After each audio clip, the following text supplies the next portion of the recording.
Inilah cerita dia. Okey? Okey. Soalan terakhir dari saya sekarang ni. Dah terakhir dah, baru start. Okey.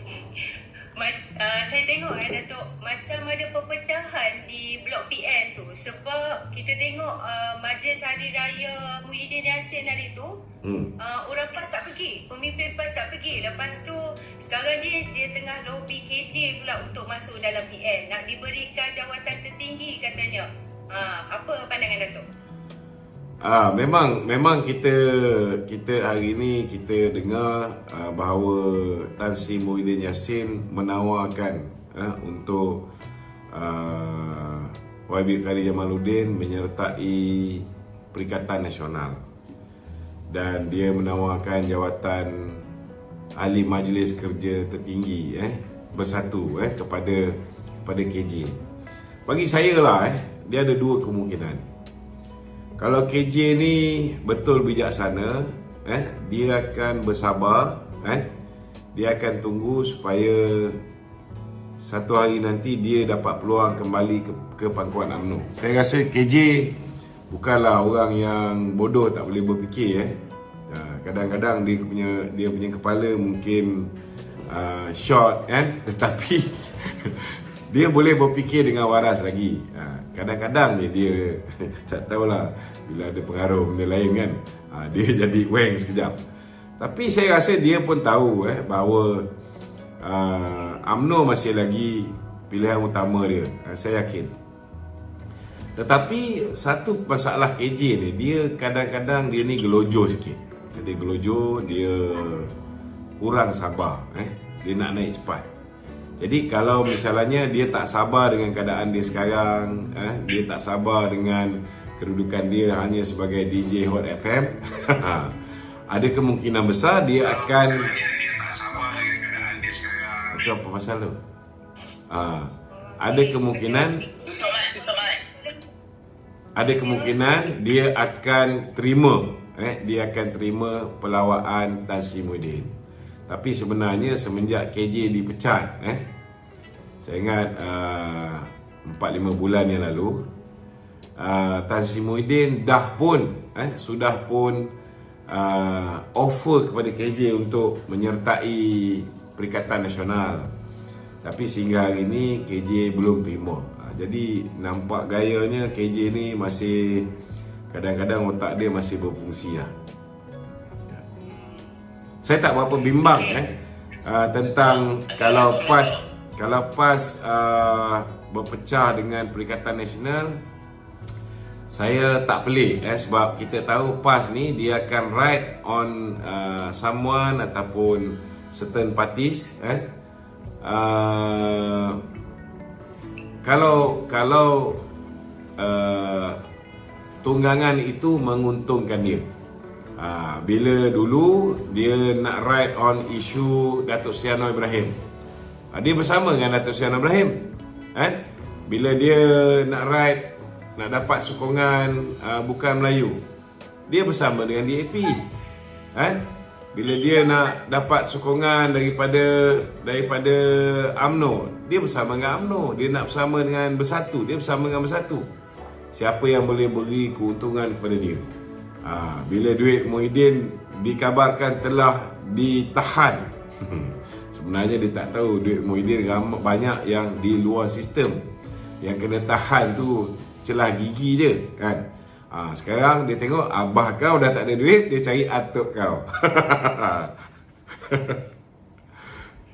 Okey. Tadi apa soalan tadi?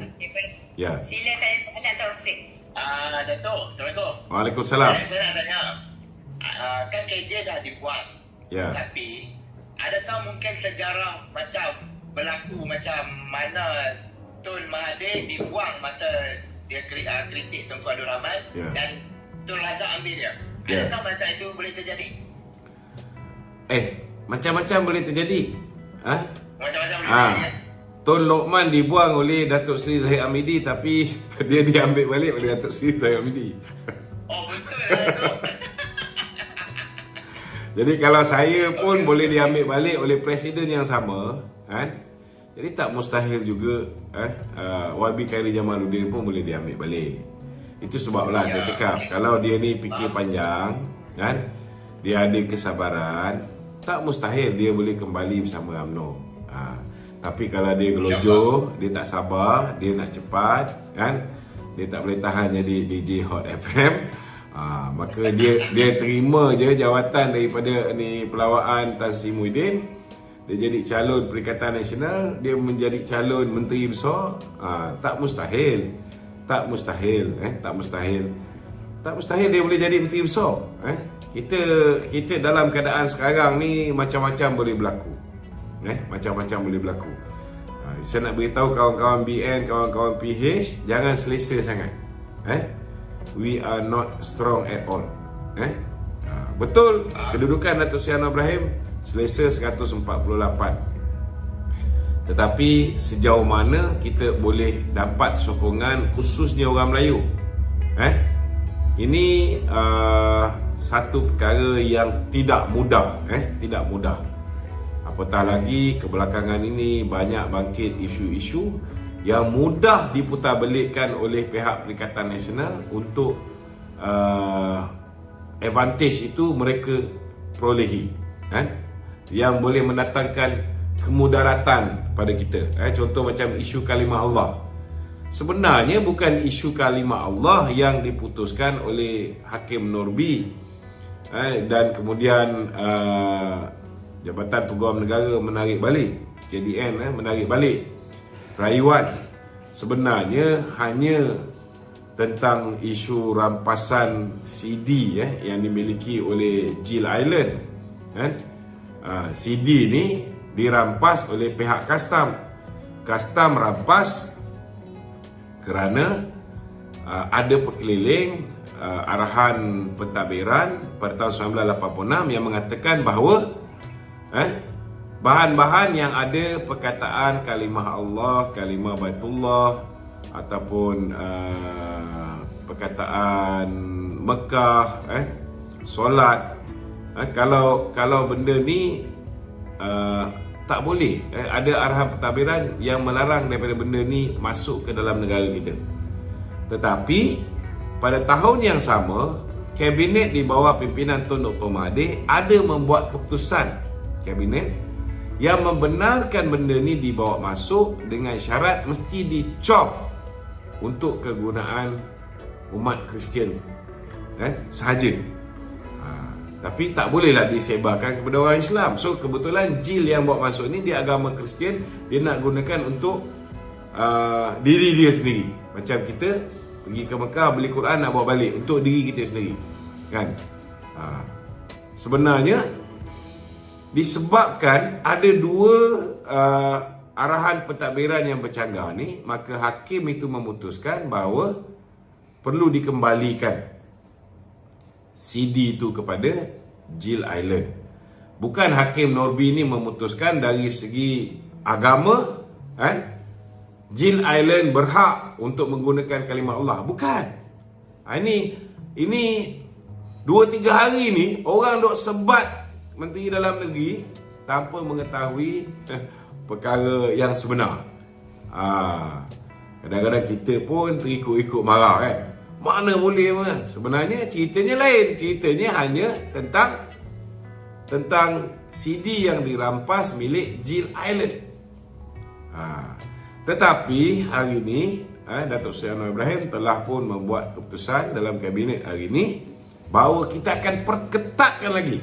Kita akan perketatkan lagi, memperkemaskan lagi supaya kecelaruan yang terjadi pada tahun 2008 bila mana Jill Island bawa masuk VCD dia ni, sehingga menyebabkan kita kalah, kes ini tidak akan berulang lagi.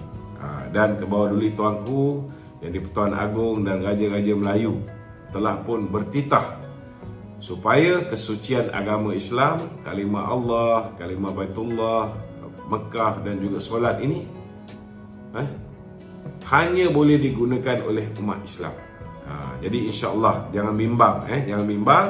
Sampai ke hari ini tak ada orang yang boleh pakai kecuali umat Islam. Cuma di Sarawak saja mereka dibenarkan menggunakan bahan-bahan untuk agama Kristian yang ada kalimah-kalimah ini. Hanya di Sarawak. Sebab sebelum merdeka, sebelum Sarawak bersama kita dalam